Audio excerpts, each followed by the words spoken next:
This is what happens when a trading company interested in spices and textiles ends up staying and seizing direct control of a country. The British East India Company arrived in India in the 1600s to trade spices, textiles, and other goods. Over time, it expanded its control, taking political and military power in many regions. By the 1800s, much of India was under the company's rule. One of the most important dates in this story is 1857, when Indian soldiers called Sepoys rebelled in what is known as the Sepoy Uprising. The immediate spark? Soldiers were told that the cartridges for their Enfield rifles were greased with cow and pig fat, which violated Hindu and Muslim religious beliefs.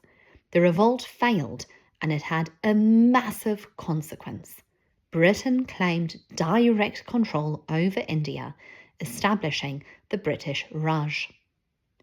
Under British rule, Indians faced economic exploitation, limited political rights, and cultural suppression.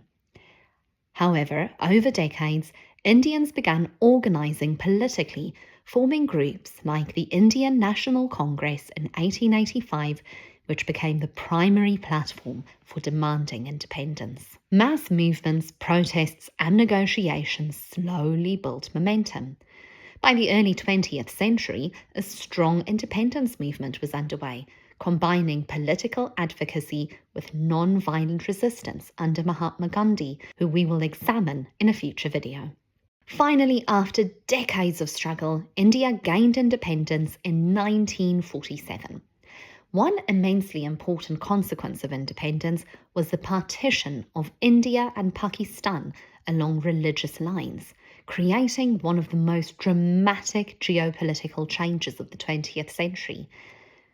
Stanford historian Priya Satia states that although the agreement required no relocation, about 15 million people moved or were forced to move, and between 500,000 and 2 million people perished in the ensuing violence.